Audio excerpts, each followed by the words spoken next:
Hi friends, welcome back to my channel. As usual, మీరు కనుక first time channel చూస్తుంటే please ఛానల్ని like, share and subscribe చేయండి. మీకైతే మంచి కంటెంట్ వస్తుంది. యాజ్ ఆఫ్ నో నేను బిగ్ బాస్ రివ్యూ స్టార్ట్ చేశాను. But in the future software గురించి ఏమేమి కోర్సులు ఇప్పుడు నేర్చుకోవాలి, రెస్టారెంట్లో జాబ్ ఎలా వస్తుంది, నేనే జాబ్ చేస్తున్నాను, ఏ కంట్రీలో ఉన్నాను, నా పొజిషన్ ఏంటి, నేను రిక్రూట్మెంట్లో ఉన్నానా లేదా, నా వల్ల ఏమన్నా రిక్రూట్మెంట్లో ఏమన్నా జాబ్స్ పడితే నేను ఏమైనా హెల్ప్ చేయగలనా, అవన్నీ నేను డెఫినెట్లీ డిస్కస్ చేస్తానండి. సో మీరు definitely like, share and subscribe చేయండి. వీడియోస్ అయితే చూస్తున్నారు బట్ ఎవరు లైక్ చేయడం లేదు అండ్ సబ్స్క్రైబ్ చేయట్లేదు. కామెంట్ కూడా ప్లీజ్ చేయండి. ఒకవేళ మనం ఫస్ట్ 100 సబ్స్క్రైబర్స్ అయిన తర్వాత నేను గివ్ అవేస్ ఇస్తాను. నేను ఇంకో కంట్రీలో ఉంటున్నాను, but I will definitely send you some chocolates or perfumes like that. Definitely మీరు దీన్ని అయితే అసలు ఈజీగా తీసుకోవద్దు. Please like, share and subscribe. ఇంకా ఏం చెప్పాలి, ఈ ఛానల్ మానిటైజ్ అవ్వడానికి అయితే నాకు హెల్ప్ చేయండి. నేనైతే అదే చెప్తున్నాను. ఎందుకంటే నేను ఈ ఛానల్ స్టార్ట్ చేసిందే కొంచెం విలేజ్ పీపుల్కి, విలేజ్లో ఉన్న పిల్లలకి ఏం చదవాలి ఏంటి అనేది అర్థం కాకపోతే ఈ ఛానల్ ద్వారా కొంచెం రీచ్ అవుతుంది. కొంతమంది దగ్గర ల్యాప్టాప్స్ ఉండవు, కొంతమందికి అసలు వాళ్ళకి చెప్పేవాళ్ళు ఉండరు. సో అలాంటి వాళ్ళకి కొంచెం హెల్ప్ చేద్దామనే మెయిన్ ఉద్దేశంతో నేను ఈ ఛానల్ స్టార్ట్ చేశాను. So please let us grow this channel. నాలాగా ఒక విలేజ్ బ్యాక్గ్రౌండ్ నుంచి వచ్చి వాళ్ళు కూడా ఒక మంచి సాఫ్ట్వేర్ ఉద్యోగం ఎలా చేయొచ్చు, ఎలా తీసుకోవచ్చు, ఎవరి హెల్ప్ లేకుండా అనే వాళ్ళకి నేనైతే హెల్ప్ చేస్తానండి. డెఫినెట్లీ మీరైతే లైక్, షేర్ అండ్ సబ్స్క్రైబ్ చేయండి. అండ్ ఇది కనుక యూస్ఫుల్ అయితే మీ ఫ్యామిలీలో చదివే పిల్లలు ఇంజనీరింగ్ చేసి ఉన్నారు, అలాంటి వాళ్ళు ఉంటే ప్లీజ్ వాళ్ళకి కూడా చెప్పండి. సో దట్ నేను ఒక సిరీస్ స్టార్ట్ చేస్తున్నాను, కొంచెం టైం పడుతుంది, సిరీస్ స్టార్ట్ చేస్తున్నాను. సో మనం డెఫినెట్లీ ఏమేమి సోర్సెస్ నుంచి జాబ్ కొట్టవచ్చు అవన్నీ నేనైతే డిస్కస్ చేస్తాను. సో ఈరోజు నేను బిగ్ బాస్ రివ్యూస్ ఇవ్వడానికి వచ్చింది ఏంటి అంటే, ఎస్పెషల్లీ 2 ట్రాక్స్ ఉన్నాయి. ఒకటి Sonia and Nikhil, and second track ఏంటి అంటే లైక్ విష్ణుప్రియ అండ్ అతని పేరేంటి, విష్ణుప్రియ అండ్ పృథ్వీ అది జస్ట్ జోకింగ్ ట్రాక్ అనమాట. బట్ సీరియస్ ట్రాక్ అయితే మనకు సోనియా అండ్ నిఖిల్దే అనిపిస్తుంది. అండ్ ఇంకొకటి ఓం గారు అయితే definitely he's playing second week లో హీస్ షోయింగ్ హీస్ కలర్స్ అనమాట. ఇక్కడ ఒక సింపుల్ ట్రిక్ ఉందండి. అతను ఏమి పిచ్చివాళ్ళలాగా అయ్యి ఒక ఫ్రెండ్ కి అయితే నామినేట్ చేయలేదు. But definitely it has more impact on the season అనమాట. బట్ నాకైతే అనిపిస్తుంది ఇప్పటి వరకు అయితే కొన్ని బ్లండర్స్ బిగ్ బాస్ లో జరుగుతున్నాయండి. అవి ఏంటి అంటే, ముందు డే 1 లో ఏం చెప్పారు, నేను ఇంకా రాసుకున్నాను కూడా, ఏం చెప్పారు, ఈ సీజన్ లో ఇమ్యూనిటీ పవర్ అనేది ఎవరికి ఉండదు అన్నారు. బట్ ఇప్పుడు లాస్ట్ 2 వీక్స్ నుంచి ఫస్ట్ 3 మెంబర్స్ కి ఇమ్యూనిటీ ఇచ్చారు. అండ్ ఇప్పుడు కూడా బిగ్గెస్ట్ క్లాన్ ఉన్న బిగ్గెస్ట్ క్లాన్ ఉన్న అమ్మాయి పేరేంటి, యష్మికి ఈసారి ఆమెకి ఇమ్యూనిటీ ఇచ్చారు. బొమ్మిని తిమ్మించేసి లాస్ట్ ఇచ్చేసేది అదే కదా, ఒక్కళ్ళని సేవ్ చేశారు. ఫస్ట్ అయితే 3 సేవ్ చేశారు, ఇప్పుడు ఒక్కళ్ళని సేవ్ చేశారు. దట్స్ ఓకే కదా. ఏదైనా నువ్వు టీమ్ లీడ్, లేకపోతే నువ్వు బిగ్ బాస్ హౌస్ కి ఒక లీడ్ అనేది కాకుండా ఇప్పుడు ఏం చెప్తున్నారు, జస్ట్ మీరు ఒక క్లాన్ కి లీడ్ అని చెప్తున్నారు. సో ఏదైనా అదే కదా. ఇంకొకటి, మీరు 0 నుంచి స్టార్ట్ చేస్తా అన్నారు. ఓకే, 0 నుంచి స్టార్ట్ చేశారు. లాస్ట్ వీక్ వచ్చినప్పుడు నాగార్జున గారు 5 lakhs ఇచ్చారు. వీళ్ళ బిహేవియర్ వల్ల, లైక్ ఇంగ్లీష్ లో మాట్లాడడం, నిద్రపోవడం, కులాడడం, ఇవన్నీ వల్ల 3 lakhs కి వచ్చేసింది వాళ్ళ బడ్జెట్. సో వీళ్ళు ఇక్కడ నుంచి చిన్నగా స్టార్ట్ చేశారు. ఈ ఒక్క పాయింటే బిగ్ బాస్ యాజమాన్యం కొంచెం ప్రూవ్ చేసుకుంది. రిమైనింగ్ ఏం ప్రూవ్ చేసుకోలేదు. ఇంకోటి, మీ రేషన్స్ కూడా మేము అంత ఇవ్వము, మీ రేషన్ కూడా మీరు సంపాదించుకోవాలన్నారు. రాగానే చాలా రేషన్స్ ఇచ్చారు. మళ్ళీ నిన్న కూడా మళ్ళీ రేషన్ ఇచ్చారనమాట. సో అసలు బిగ్ బాస్ కి ఇదేదో కొత్తగా చేద్దాం అనుకుంటున్నారు, కానీ ఇది ఏదో చెత్తగా చేస్తున్నా అనిపిస్తుంది.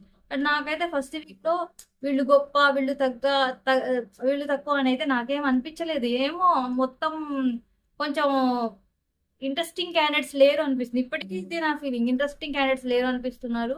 అండ్ ఈవెన్ బేబక్క వెళ్ళినట్టు ఏంది, అసలు ఒకటే తెలుగు అమ్మాయి, ఆమె కూడా తెలుగు మాట్లాడే, కొంచెం మంచిగా మాట్లాడే ఆమె కూడా వెళ్ళిపోయింది. So okay, coming to the point, ఈ రోజు నేనేం డిస్కస్ చేద్దామని వచ్చాను అంటే, నిఖిల్ ప్లస్ సోనియా ముందు నుంచి డే 1 నుంచి చూసుకుంటే కొంచెం నిఖిల్ గట్టిగా మాట్లాడతాడు. కుక్కర్ దగ్గర అలా వచ్చింది, ఫుడ్ దగ్గర ఎలా వచ్చిందని మాట్లాడే సోనియా ఫస్ట్ 1-2 days లో బాగా గట్టిగా అరుచుకున్నారు వాళ్ళిద్దరు. నేను ఇంతే, నా వే ఆఫ్ టాకింగ్ అంతే అని ఆమె సోనియా అంతే. దాని తర్వాత 2 days లోనే, విత్ ఇన్ 2 days లోనే ఆయన ఏం చెప్పారంటే, ఆయన సరెండర్ అయిపోయింది. నేనైతే నీకు ఫిజికల్ గేమ్స్ లో నువ్వేం ఆడలేవు కానీ బట్ మెంటల్ వైజ్ నువ్వు మాట్లాడే విధానానికి, నువ్వు తీసుకునే పాయింట్స్ కొంచెం కొంచెం డీప్ గా ఆలోచించి నువ్వు చెప్పేదానికైతే నేను డెఫినెట్లీ నిన్న అయితే నేను ఓడించలేను అని క్లియర్ గా చెప్పిన తర్వాత సోనియా కొంచెం కూల్ అయింది. మీరు చూడండి, వెళ్ళి బ్యాక్ చూడండి కొన్ని ఈవెన్ నేను కూడా మీకు ఎక్స్ప్లెనేషన్ లో చెప్పాను ఇవన్నీ. దాని తర్వాత వాళ్ళిద్దరు కొంచెం లవ్ ట్రాక్ కాదు కానీ ఫ్రెండ్షిప్ స్టార్ట్ అయింది. ఇక్కడ వీళ్ళిద్దరు క్లోజ్ గా ఉండడం చూసే మొన్న విష్ణుప్రియ యాజ్ వెల్ యాజ్ సోనియాకి గొడవలు జరిగినాయి. ఇలాగా మీ ఇద్దరి మధ్య సంథింగ్ మీరిద్దరు ఇప్పుడు క్లోజ్ అవుతున్నారు, అప్పుడు ముందు మీరు కొట్టుకున్నారు కదా, మరి ఇప్పుడు ఎలా క్లోజ్ అవుతున్నారు అన్నట్టు అడిగినప్పుడు ఆమె I'm not part of your adultery content, adultery jokes అని చెప్పింది. బట్ ఆమె చేస్తుంది అదే. ఈ రోజు కూడా ఈవెన్ 1 వీక్ అయిపోయిన తర్వాత కూడా విష్ణుప్రియ, ఇంకెవరు, విష్ణుప్రియ, పృథ్వీ, ప్రేరణ అండ్ సీత ఉన్నప్పుడు సీత అంటుంది, ఓకే నాకు నువ్వు ఎలా దొరికావో వాళ్ళిద్దరికి వాళ్ళు ఇక్కడ దొరికారేమో, మంచిదే కదా అన్నట్టుంది. ఇంకొక ప్రోమోలో నేను ప్రోమో ప్లస్ వీడియో 2 ఎక్స్ప్లెనేషన్ ఇస్తున్నాను మీకు, సరేనా? మళ్ళీ ప్రోమో సపరేట్ గా వీడియో అంత టైం లేదండి నాకు. సో దానికి అక్కడ ఏం చెప్తుంది అంటే, అతను వాటర్ తాగుతుంటే నువ్వు సిగరెట్ మానేస్తే నువ్వేం చెప్తే అది చేస్తానని చెప్తుంది అనమాట. దానికి ఈ షో అయ్యేలోపు మానేస్తాను రాలేరు, ఈ షో అయ్యేలోపు మానేస్తాను రాలే అని అంటాడు. ఇంకోసారి అతను నిఖిల్ కోసం సోనియా కోసం కర్రీ చేస్తారనమాట. అక్కడ కూర్చుని కర్రీలు చేసుకొని బాత్రూమ్లు కడుక్కోకుండా ఇంకేం చేస్తాయి, ఏం పనులు లేవు కదా మనకి, తిని కొట్టుకోండి అనేది బిగ్ బాస్ హౌస్. సో ఏం చెప్తారంటే, నేను నీ కోసం కర్రీ చేస్తాను, నాకు బాగా ఆకలేతుంది అని మామూలుగా సోనియా కోసం కర్రీ చేస్తాడు. సోనియా అండ్ నిఖిల్ ఇద్దరు కలిసి కర్రీ చేస్తారు. యాక్చువల్ గా సోనియా అయితే ఇంకో ఎవరు ఆమె యష్మిత టీంలో ఉంది. అసలు వాళ్ళ టీం ఎప్పుడు ఏం పని చేయాల్సిన అవసరం లేదు.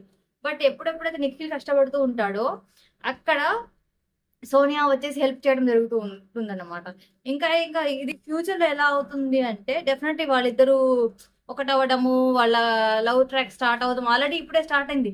అసలు ఇంకోటి పెద్ద విషయం నేను చెప్పాలా, ఈమె ఎవరు విష్ణుప్రియ అంటూనే ఉంది ఏమని, మీరిద్దరు కప్పులా అని అంటుంటే అంత గట్టిగా అరిచే నిఖిల్ డిఫెండ్ చేసుకోవడంలా, నీకెందుకు ఆర్ఎల్స్ మేము జస్ట్ ఫ్రెండ్స్ అనే అనొచ్చు కదా, బట్ అనడం లేదు.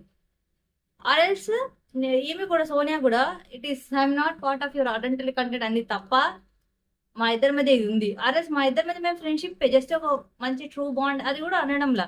I'm not part of your adultery jokes and I'm not part of your నీకు నాకు మధ్య అంత ర్యాపో లేదు అంటుంది తప్ప అంతకన్నా ఇంకేమి గట్టిగా అనడం లేదు. సో డెఫినెట్లీ ఇంకా జస్ట్ 8 days అయింది, ఇంకా 103 సోనియా ఉండిద్ది, దాంట్లో డౌట్ లేదు. టాప్ 5 కంటెస్టెంట్ లో సోనియా ఒకటి అని నా strong opinion. And even Nikhil కూడా ఉంటాడు, ఎందుకంటే ఉన్న దాంట్లో కొంచెం మంచి కంటెస్టెంట్స్ నిఖిల్ అండ్ సోనియానే. సో డెఫినెట్లీ వీళ్ళిద్దరైతే ఉండే ఛాన్సెస్ అయితే ఉంది కాబట్టి సో మనం ఎక్స్పెక్ట్ చేయొచ్చు మోర్. ఏమంటారు అది సాంగ్ ఏదో ఉంది కదా, ఈ 2 ప్రేమ మేఘాలిలా, అలాగా వాళ్ళిద్దరి మధ్య ఒక లవ్ సింబల్ వేసి వీళ్ళిద్దరు ఈ పేర్లు పెడతారనమాట. సో ఐ ఫీల్ దాట్ ఒక లవ్ ట్రాక్ అయితే స్టార్ట్ అవుతుంది. ఇంకేం చెప్పాలి మైక్, ప్రస్తుతానికైతే ఈ వీడియో వీళ్ళిద్దరి గురించి చేశానండి. సో మీరు ఇంతవరకు చూస్తే please like, share and subscribe. Video చూడండి, సబ్స్క్రైబ్ చేసుకోండి, మీకు మంచి కంటెంట్ అయితే వస్తుంది. Thank you so much.